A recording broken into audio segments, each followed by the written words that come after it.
Welcome back to Hack Vault, where we explore real-world cybersecurity knowledge. In this video, we will focus on intermediate-level SOC interview questions. These questions are designed to sharpen your practical understanding and help you prepare for real job interviews in the cybersecurity field. Let's begin. Question 1.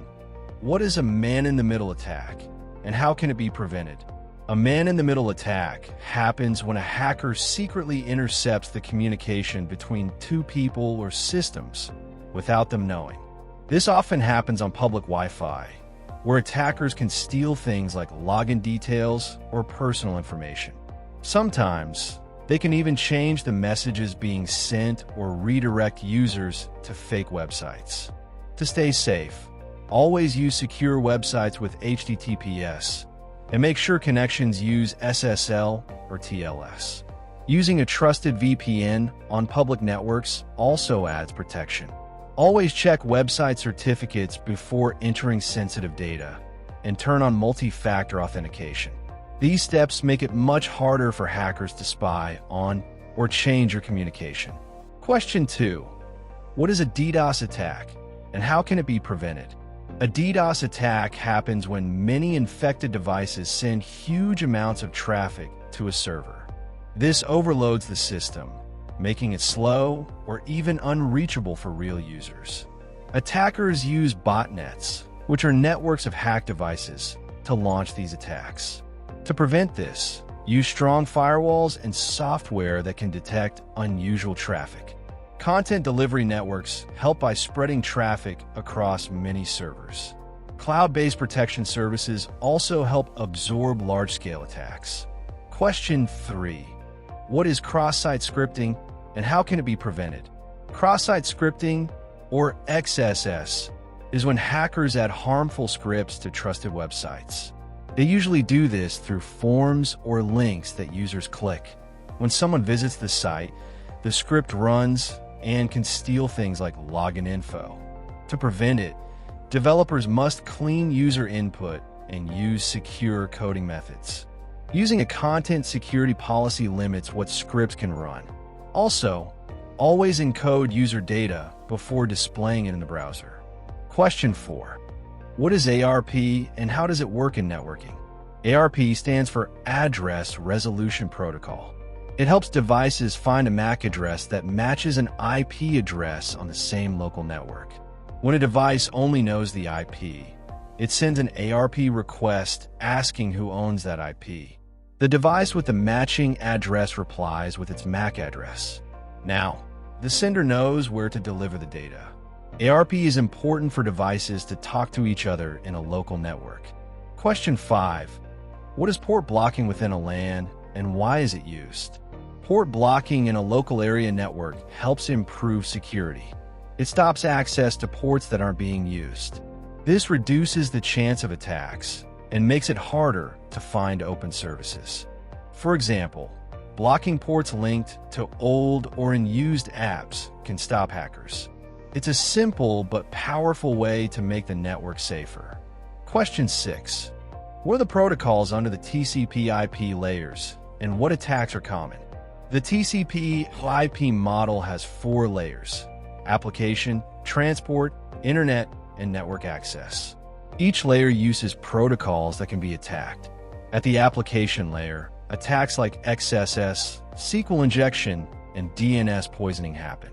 At the transport layer, TCP and UDP face attacks like TCP flooding and SYN floods. The internet layer uses IP and ICMP, which can be hit by IP spoofing or ping floods. At the network access layer, Ethernet and ARP face risks like ARP poisoning. Each layer must be protected with proper tools and practices. Question 7. What is a botnet in cybersecurity? A botnet is a group of infected devices controlled by a hacker. These devices, called bots, can be used for attacks like DDoS, spamming, or stealing data. Hackers control them using a command and control server. To stay safe, keep software updated, use firewalls, and run anti-malware programs. Question 8. What are salted hashes and why are they used? A salted hash adds random data, called a salt, to a password before it's hashed. This means even if two people have the same password, their hashes will be different. Salted hashes protect passwords from being cracked with pre-computed hash tables. It's an important step in securing user credentials. Question 9. What is the difference between SSL and TLS? SSL and TLS are both used to secure online communication. SSL came first but had security issues, so TLS replaced it. TLS is stronger and more secure, and it is the standard used today. It helps protect websites and emails from being tampered with. Question 10. How is data protected in transit, at rest, and in use? Data needs to be protected in all stages: in transit, at rest, and in use. In transit means while it's moving between systems. Use HTTPS or TLS to encrypt it. At rest means stored data, encrypted on hard drives or databases. In use means data being processed. Use access controls and monitoring to keep it safe. Together, these methods keep data secure at all times. Question 11. What is two-factor authentication, and how is it used on websites? Two-factor authentication, or 2FA, adds an extra layer of security to user accounts. It requires two steps to log in. Something you know, like a password, and something you have, like a phone. Websites usually send a one-time code through SMS, email, or an authenticator app after the password is entered. Even if someone steals your password, they still can't log in without that second step. Question 12. What is cognitive cybersecurity? Cognitive cybersecurity uses artificial intelligence and machine learning to improve how we fight cyber threats. It learns from past attacks and behavior patterns to predict future risks. These systems can quickly spot unusual activity, react faster, and help security teams make better decisions. It's a smart way to stay ahead of evolving cyber threats. Question 13. What is the difference between VPN and VLAN? A VPN, or virtual private network, creates a secure connection over the internet, allowing remote access to a private network. It encrypts data so it stays safe from spying. A VLAN, or virtual local area network, splits a physical network into smaller, separate parts. This helps improve security and control traffic inside an organization. In short, VPN is for secure remote access, and VLAN is for better internal network management. Question 14. What is phishing and how can it be prevented? Phishing is when attackers trick people into giving away personal or financial information. They often pretend to be trusted companies in emails, messages, or fake websites. To avoid phishing, don't click suspicious links and always verify requests for personal data. Use anti-phishing tools, turn on multi-factor authentication, and keep your software updated. Question 15. What is data exfiltration and how can it be prevented? Data exfiltration is the act of stealing sensitive information from a system or network. Attackers often use malware or insider access to send data to their own servers. To stop this, use access controls, encryption, and monitor network traffic closely. Tools like data loss prevention, or DLP, and blocking USB devices can also help. Training employees to handle data safely is another key step. Question 16. What is a Kerberoasting attack, and how can it be prevented? Kerberoasting is an attack on Kerberos authentication in Active Directory. An attacker requests service tickets and tries to crack the password offline. If successful, they can access that service and its permissions. To prevent it, use strong passwords for service accounts and rotate them regularly. Also, monitor ticket requests and use managed service accounts to help reduce risk. What are golden ticket and silver ticket attacks? Golden ticket attacks allow full access by forging a ticket-granting ticket. Silver ticket attacks target a single service by forging a service ticket. To protect against both, secure the Kerberos account, monitor ticket use, and apply least privilege access. Question 17. What are SPF, DKM, and DMARC in email security? SPF, DKM, and DMARC help protect emails from spoofing. SPF checks if the email comes from an approved server. DKM adds a signature to verify the message wasn't changed. DMARC tells the receiving system what to do if SPF or DKM fail. What do results like pass, fail, and soft fail mean? Pass means the email is verified. Fail means it likely isn't safe.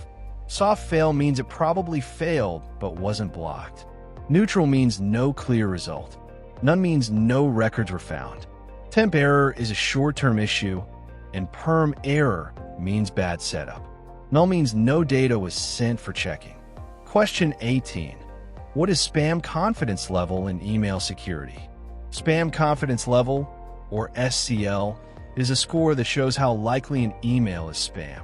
It ranges from 0 to 9. A score of 0 means it's safe. A score of 9 means it's very likely to be spam. Emails with high SCL scores may go to junk or be blocked. Question 19. What is SQL injection and how can it be prevented? SQL injection is when attackers insert harmful SQL code into input fields. If not handled properly, this can give them access to view, change, or delete data. To stop it, use parameterized queries or prepared statements.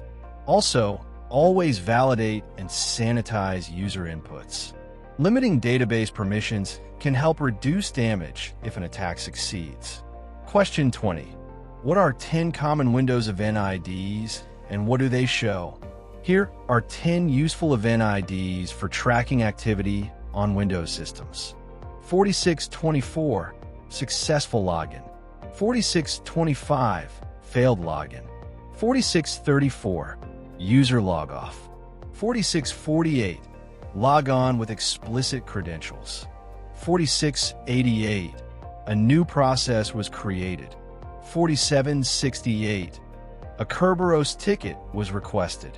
4769, a service ticket was requested. 4771, Kerberos pre-authentication failed.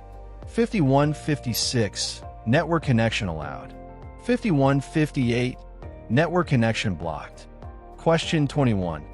What is the basic architecture of a SIEM and what are its components? A SIEM system helps detect and respond to security threats in real time. Its architecture includes 6 main parts. First, data collection gathers logs from servers, apps, and network devices.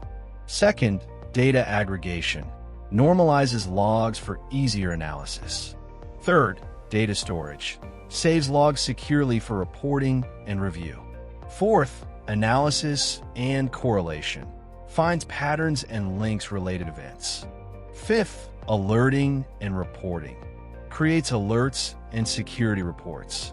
And sixth, incident response helps take manual or automated action during threats. Question 22. What is incident triage in a SOC environment? Incident triage means quickly reviewing and ranking security alerts in a SOC. The goal is to decide which alerts are real threats and which are false alarms. SOC analysts look at the data to judge severity and impact. Triage helps teams focus first on high-risk incidents, ensuring faster responses. Question 23. What is the difference between push and pull mechanisms in log collection? In push, the source system sends logs to the SIEM automatically or on a schedule. In pull, the SIEM requests logs from the source system, often at intervals. The key difference is who starts the process. Push is source-initiated, pull is SIEM-initiated. Each has its own use depending on system setup and network design. Question 24. What is the MITRE ATT&CK framework and why is it important in cybersecurity? The MITRE ATT&CK framework is a public list of how real attackers behave during cyber attacks. It shows how threats move through different steps, like breaking in, staying hidden, or stealing data. Instead of looking for known viruses, it focuses on how attackers act. This helps with threat hunting, red teaming, and making defenses stronger. Learning the MITRE ATT&CK framework helps security teams understand and stop threats more effectively. Question 25. What do SOP, runbook, and playbook mean in a security operations center? SOP means standard operating procedure. It sets high-level rules and best practices. A runbook gives technical steps for routine tasks, like checking logs or triaging alerts. A playbook shows how to respond to incidents like phishing or malware. Together, SOPs guide the what and why, runbooks guide the how, and playbooks prepare for real threats. This structure keeps a SOC team organized and ready. Thanks for watching. Mastering cybersecurity takes continuous learning and hands-on practice. If this video helped you, like and subscribe for more advanced guide from HackVault. Until next time, stay sharp and stay secure.